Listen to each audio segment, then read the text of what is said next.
बिस्मिल्लाहिर्रहमानिर्रहीम। ऐ मेरे सज्जनों तो बेलियो, चढ़ते पंजाब लहिंदे पंजाब नूं पप्पू पिजन क्लब वालों अस्सलाम वालेकुम।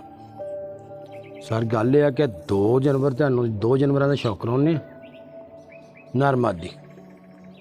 ये तुसीं जानवर चैक करो, अगर किसी वीर भरा समझ आ जान साडे नाल राबता करो। पूरा पाकिस्तान कार्गो जिहड़े शहर च कहोगे पहुँचा देंगे। कबूतर चैक करो, यह जानवर चेक करो जी, नारे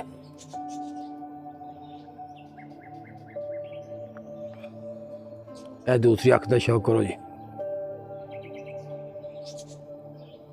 माशाल्लाह बहुत अच्छा ब्रीड कबूतर है। ठीक है, ए पर कुंडे का शौक करो जी,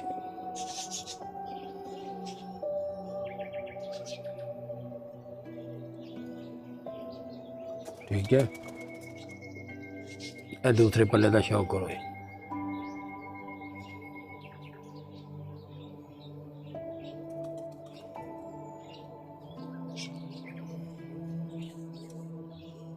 ए दुम का शौक करो जनाब। ए पंजे जनाब कबूतर दे, चेक करो गौर नाल।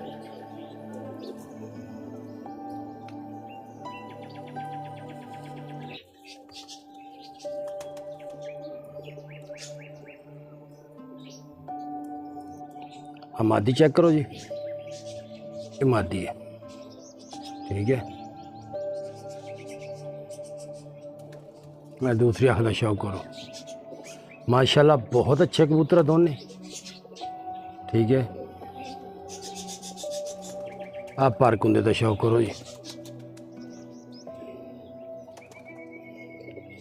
ये बच्चे जनाब रोजे कढ़ते हैं, देखो।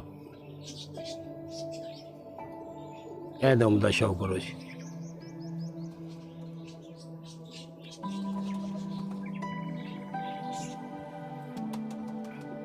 ए जनाब पंजे का शौक करो कबूतरी का, माशाल्लाह देखो गौर नाल, ठीक है।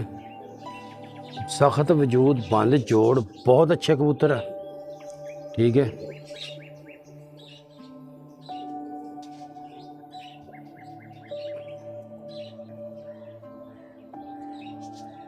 लो जी आ टुरदे फिरदे वीडियो चेक करो जी,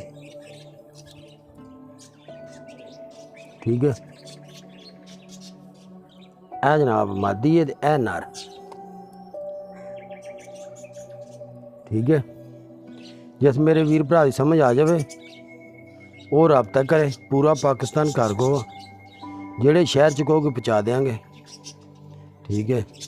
अगर साड़ी वीडियो अच्छी लगे सब्सक्राइब लाइक जरूर कर छड्या करो जनाब। मेहरबानी जी, अल्लाह हाफिज़।